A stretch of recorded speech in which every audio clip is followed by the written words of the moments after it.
This recording is for EDG 701 co-planning lesson. I am Marcy Johnson, mentor, and I have with me my mentee, Amber Nicholas.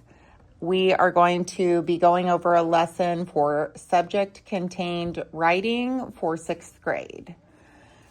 So, Amber, how did you develop your learning targets for this lesson? What are you really wanting your students to learn and be able to do based on it?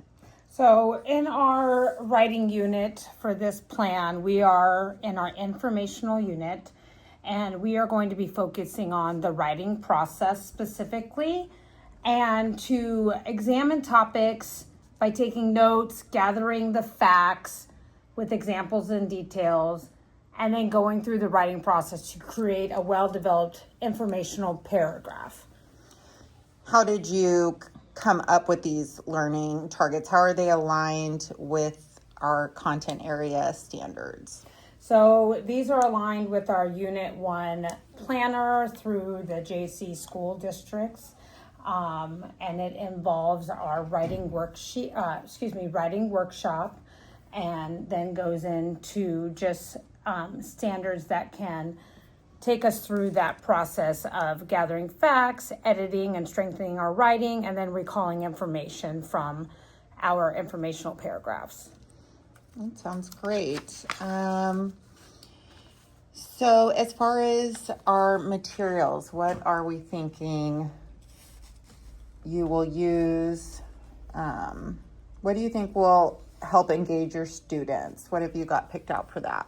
So in order to engage the students, I always like to start off with some videos that are introducing our topic on what we're going to be talking about, get them engaged and excited about our unit, and then just get them talking and kind of discussing what they think we're going to be learning about and asking those questions of what they want to learn about with our new topic. Okay. So we've kind of talked through some of the lesson activities. Let's do more of a step-by-step process. What are the key points? How are we going to make sure, especially with these, we know our kiddos struggle. How are we going to assess them, make sure they understand the content? Let's kind of go through a step-by-step what you think this will look like. So in the beginning, we start with a pre-assessment, and with this unit, we were talking about, something that the kids have knowledge on, which is being a fish tank, and they are going to put themselves in the place of being a fish tank designer. And what I do is I just show them a fish tank, pictures and visuals, and point out some key features of that fish tank. And then kind of guide the students on what they would need for their fish tank in order for it to be, a place that's good for fish to live in. What special features does it need and can we put in there? And then with that information, with the facts that they pick, they can then develop their informational paragraph based on that fish tank kind of designer blueprint.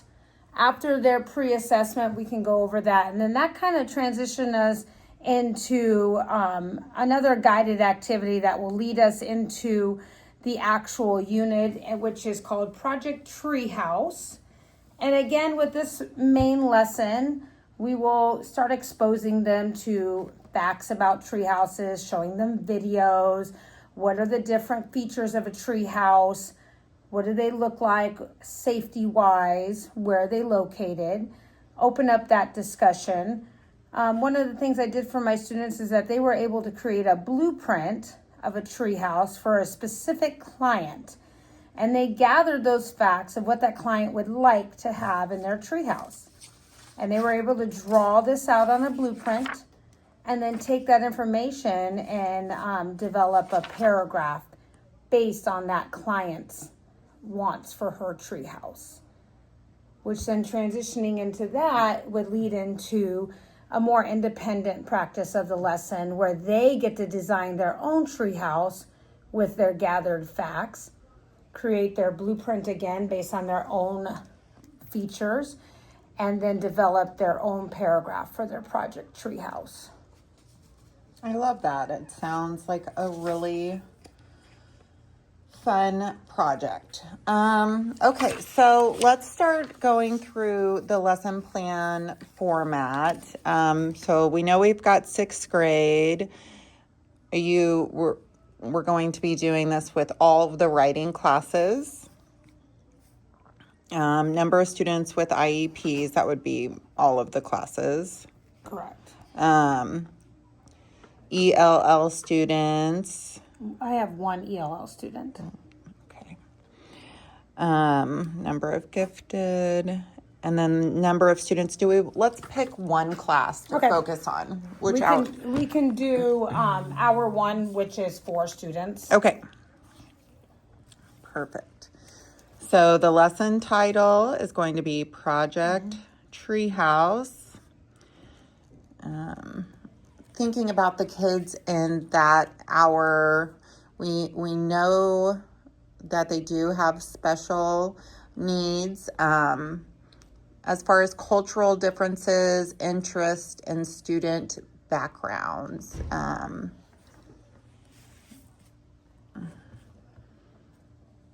So for student backgrounds and just for like the cultural differences, of course we have all throughout the 4 students, they all come from different backgrounds and stuff. Just kind of making them, aware of the basics of the treehouse and stuff, and making sure they know what a treehouse is and what it looks like. So just kind of, building on, if they have some sort of knowledge, kind of strengthening it so they know what we're talking about. Because some kids may have never seen a treehouse before or don't even know what it is. Yeah, I was just going to ask, do you think that we need to maybe provide, I know we're going to show a video. Do you think we have any kiddos that need, more visual Yeah, I would believe so. prompting? Okay, so we are going to be building on this. Is it all the informational unit? It's all informational, yep. Okay. So our fish tank is going to be the previous lesson. So yeah, previous lesson learning targets would be the design of fish tank. Okay. That's our pre-assessment. Okay. That's right here actually, but that's okay. And then the current lesson targets is going to be gathering the factual information on the topic, editing and strengthening writing, and then recalling.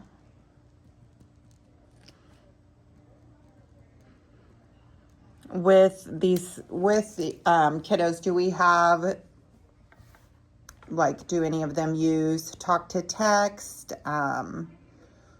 Any needs that we need to address? We do have the option to use speech to text on that, and then also just accommodate. We do leveled reading, we'll bring, when we are gathering our facts from our tree houses and stuff, we'll modify the articles. Okay. So we'll bring those down to the, where they're at. Okay. So gathering factual information, editing, and then the final project will be creating paragraph. They create, yes, a typed paragraph. And they are actually creating a brochure to showcase and a small model of their treehouse that includes all of the features that they have in their paragraph. And what are you looking at for the next lesson that this will lead into? What's coming up for you? So a little bit down the road. We will go into another informational project. So they'll take this kind of introduction to informational writing, and we'll do another kind of mini lesson on informational writing again with a different topic, but applying the same skills. Mm-hmm. So we kind of talked already about the pre-assessment, which is more of an informal assessment. How does this help you know what the students already know how to do.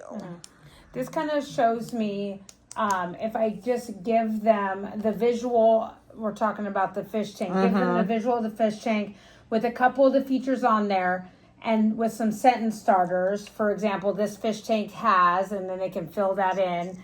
And they can gather the information from the visual. It tells me if they can do that. Are they able to look at this visual and tell me the information about it to give me those facts? So I kind of can see where each student is and, kind of go off there on what I need to do to adjust my lesson moving forward. Okay, and then are we going to do any type of formative assessment? We do the pre-assessment, the lesson, and then we do a post-assessment. Okay. So yes, there'll be a post one at the end.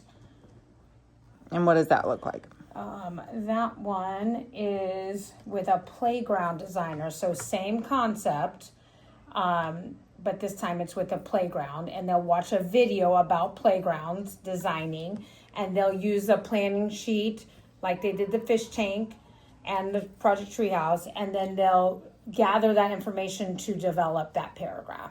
So in each part, pre-assessment, lesson, and post-assessment, they're kind of doing the same thing. They're using the visual or video, gathering the information and facts, and developing a paragraph.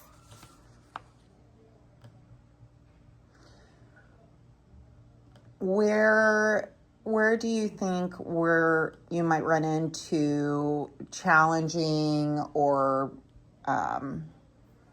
struggles with some of the kids in this class?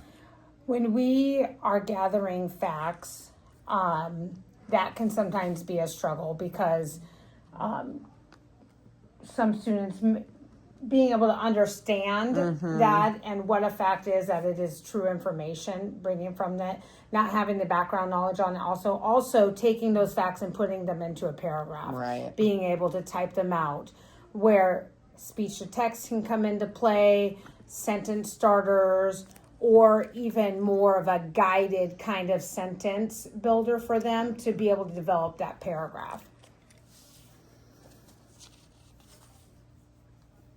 Word banks also come into play for that too.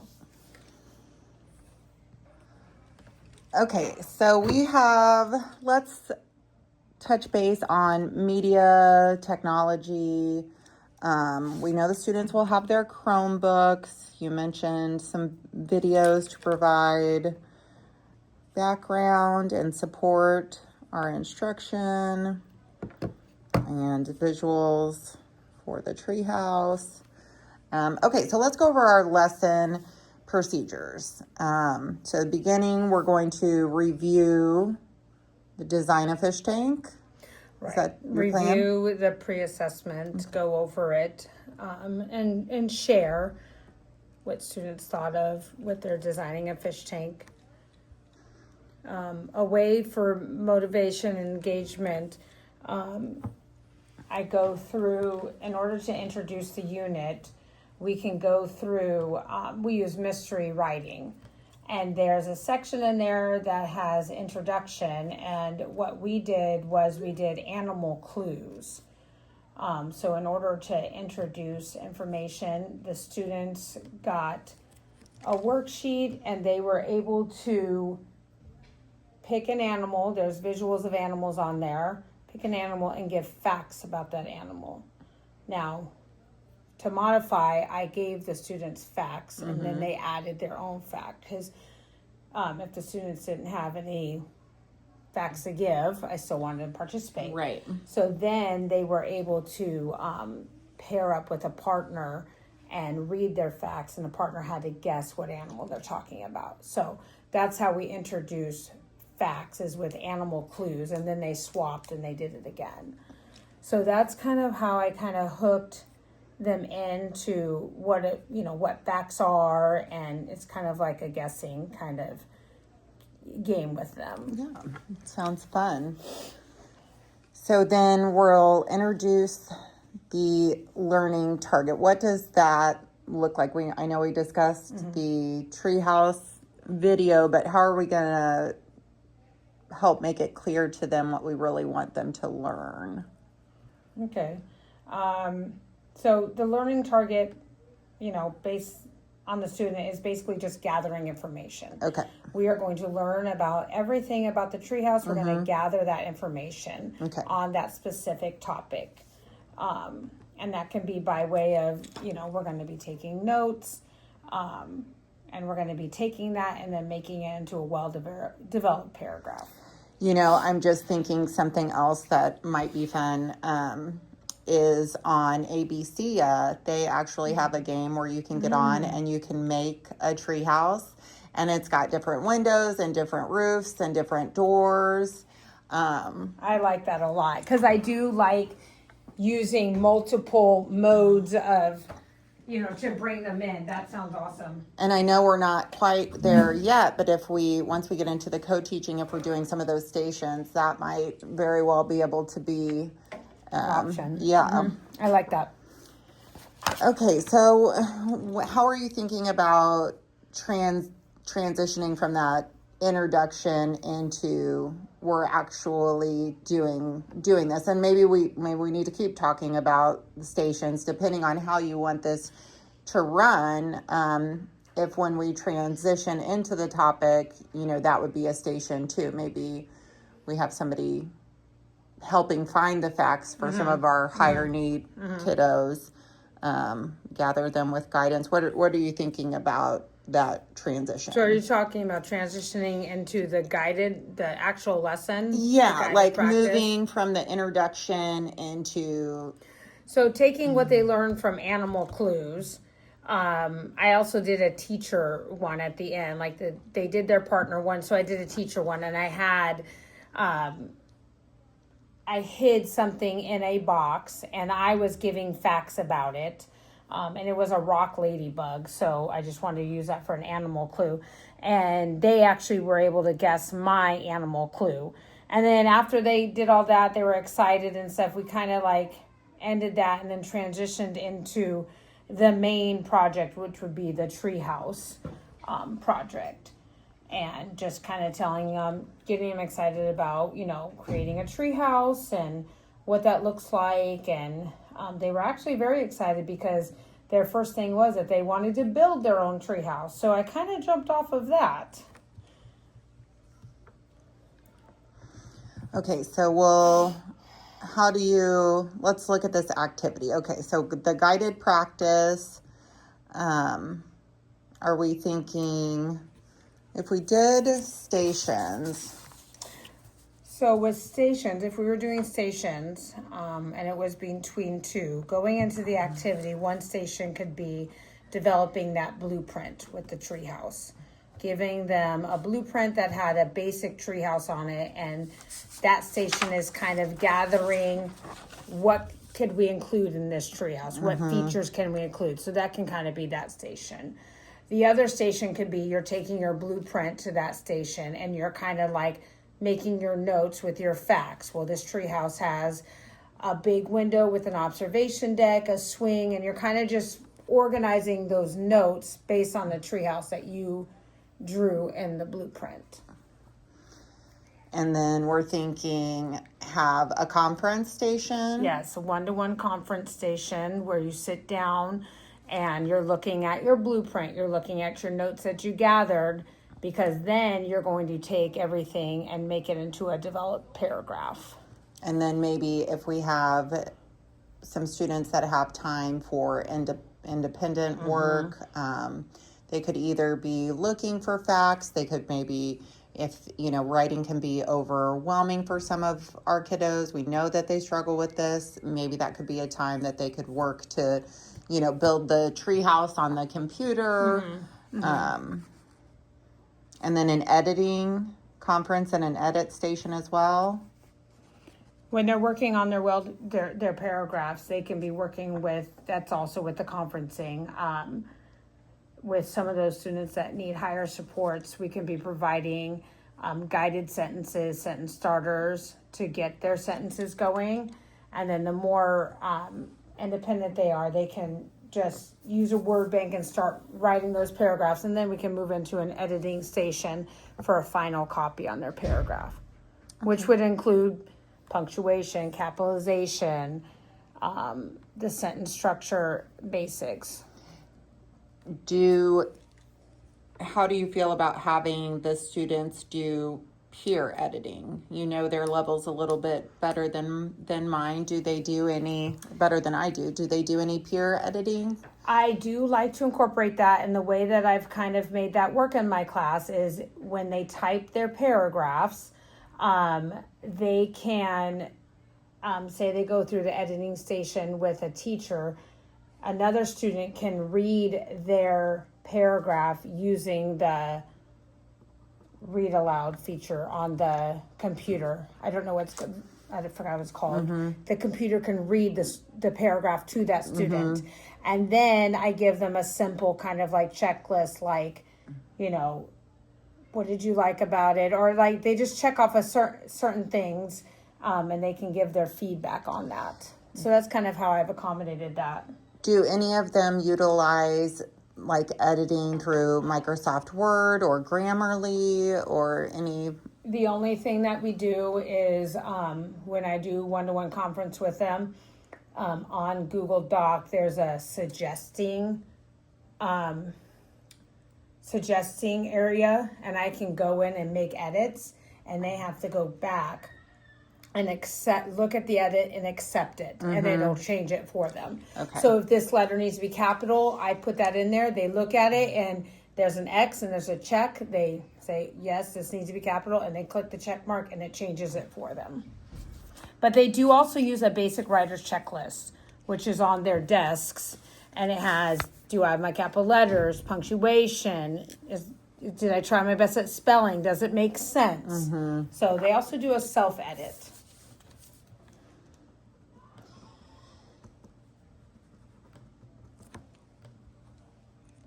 Okay, so we'll have the guided practice, and I mean, you and I know that this isn't going to be something that we're going to be able to get done all in one class period. This is more of a unit type thing. So transitioning into where they can be independent wouldn't necessarily be maybe in that conference or editing, but how do you see their independent practice looking for this, or what part of this activity do you feel that they really could be independent with, since we know they struggle with writing, whether that's like, even putting the project together for a visual or... I think the independent practice for some of them could come into them typing that paragraph out on their own and finalizing it. The other piece that would be is taking all that information and making it into their brochure, which would still need some guided practice because, what goes here. But they would already have the information just placement wise, but more independently would be making those brochures and creating the model treehouse. When they create the brochures in the model treehouse, how do you feel about, do they get to present these? Yep. So after we create our model tree houses, which, just to take a step back, the way they create their model tree house and brochure is by using, they have a graphic organizer where they have outlined what their tree house has, the features with all their gathered info. So that's how they build them and build their brochure. At the end, in order to showcase, we host a gallery walk, and it will have all of their, from pre-assessment, everything all the way to the end presented to showcase all their work. Their graphic organizers, their drafts, their final, their brochure, and their treehouse. And we set it all up, and people are welcome to come in and look at their projects. I think I remember you doing this last year. So it's just over the treehouse, or? The gallery walk is just for this mini treehouse. Okay. Yeah, unit. Okay, so, and how are we gonna, the ending review, formative assessment, how are we gonna tie, I would say that final package is the graphic organizer, Correct. right?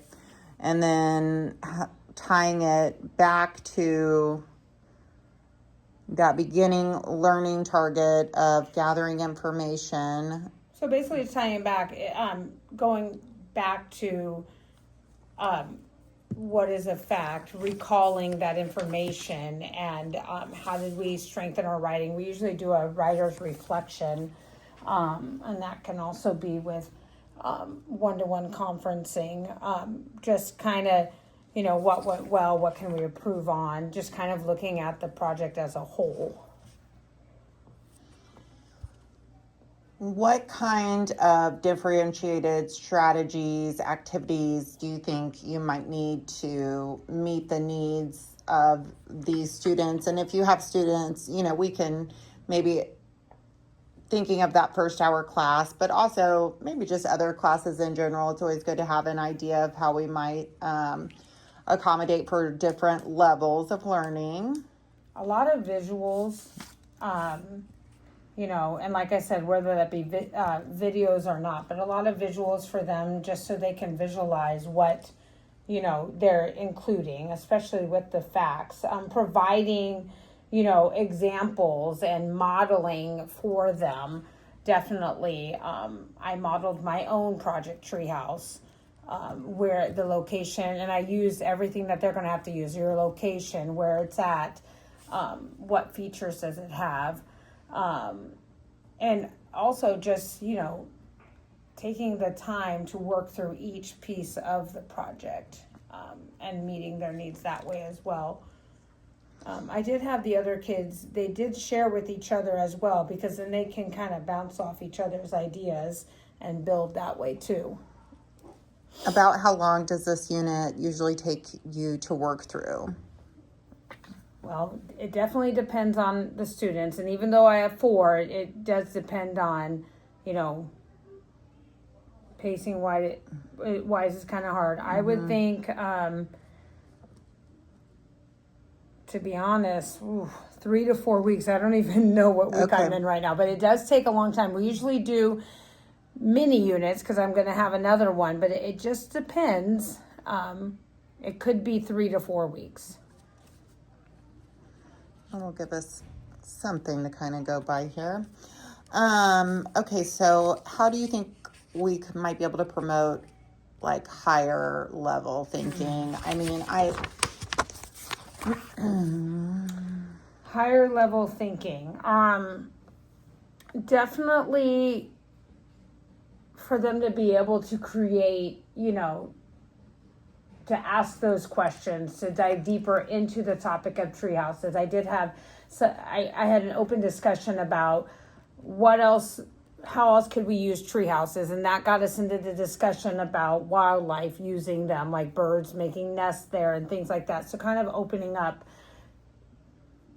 what else are tree houses good for, why would we have them, which would definitely go off of facts as well.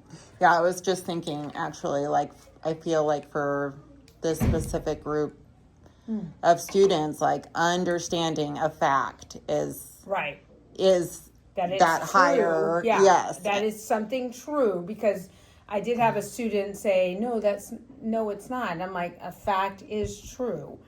Also, the history of tree houses, you can talk about that depth of knowledge. Like, why do we even have them? Well, way back then we had them to protect us from danger and to have a higher view of things within an area. So kind of opening up that too.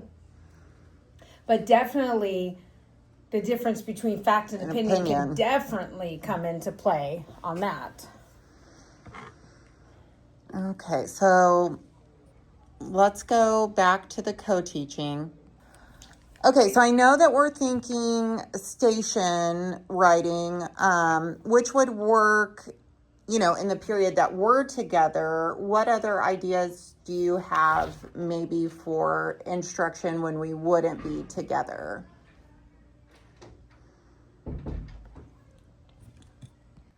So by myself, what I could do in the classroom is have students pair up together, and they can maybe do, one is checking somebody's work for the capitals and punctuation, and then they switch, and they it's kind of like rally coaching. That's what that's called. and they can coach each other on what they're doing. Another thing is just having, I would just say having students working collectively together. I think that the station teaching is such a neat idea. I wonder, have you ever thought about touching base with our 7th or 8th grade subject contained writing teachers to have some of their students maybe come in and do that, like lead that type of activity? I think that's a great idea. Last year, I did have the 8th graders do a writing reflection on my students. And my students were so excited to read their feedback. It was amazing. And I could definitely use that with this unit to kind of collaborate with them and get them excited for somebody else to read their writing and give them feedback. One other thing we know that we've got in a couple of our classes is paraprofessionals, and I always think it's a good idea to think about how we're going to best utilize that person. Sometimes they're with one student, but often they can help with more than just that student because everybody needs a little bit of independence. How do you think we can best use the paras? I can use a para, putting them in a small group that has their student and maybe another student or two, and them working in a smaller group with those students, and the teacher kind of walking around and assisting as well. Just kind of having them support where as needed. I'm thinking about our one para. They could probably even use a little background knowledge maybe before we started as far as the blueprint notes and facts, because I think sometimes they need direct instruction as well. I agree.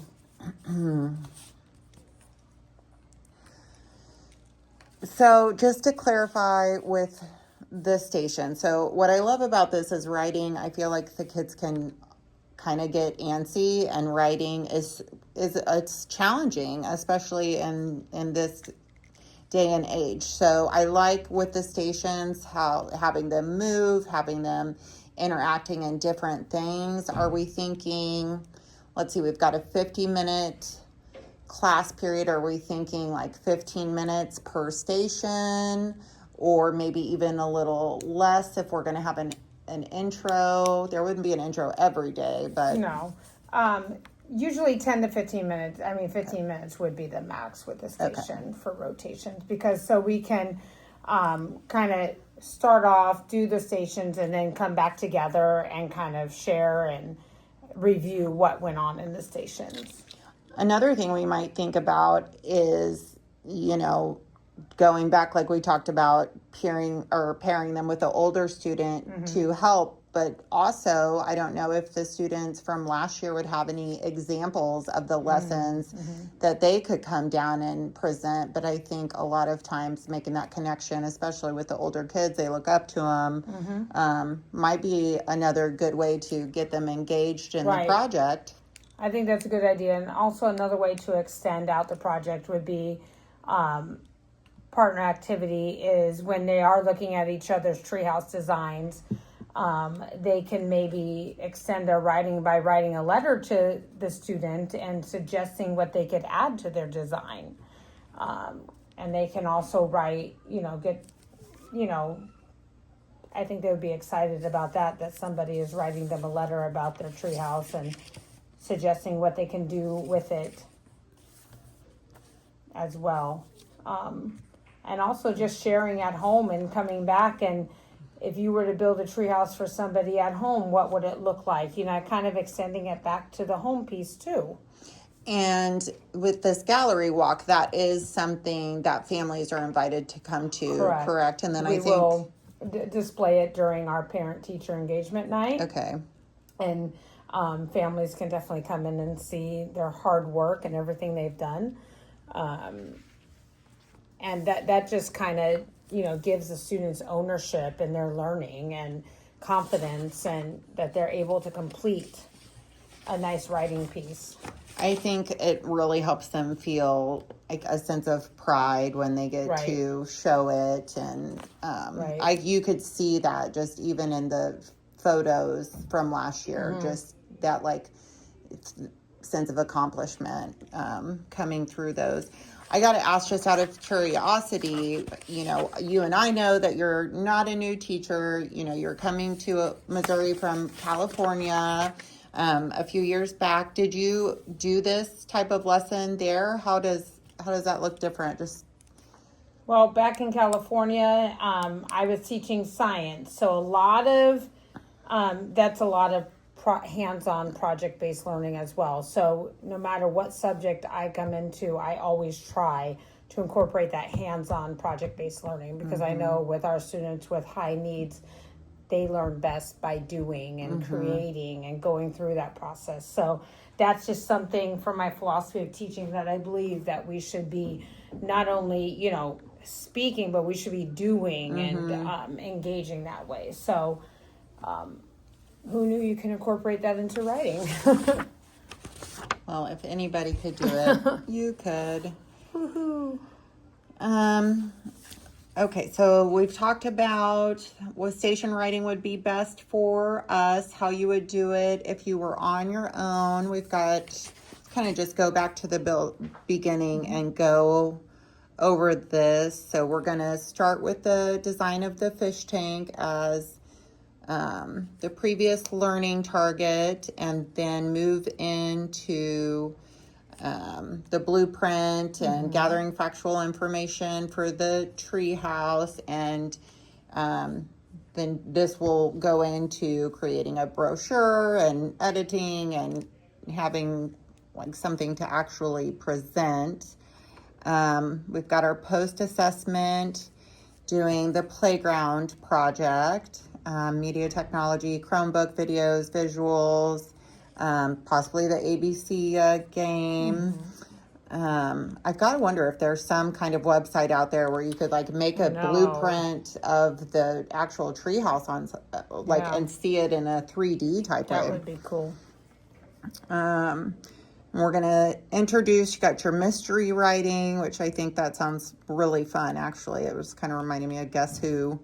Give the descriptors.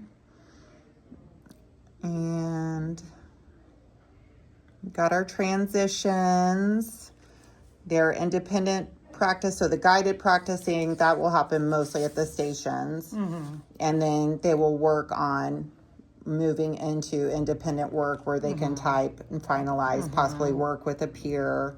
Editing and create that graphic organizer to present at the gallery walk. And then they will also do the writer's reflection to kind of think back and go through their writing process with themselves. And we know, you know, we're going to have some differentiated learning.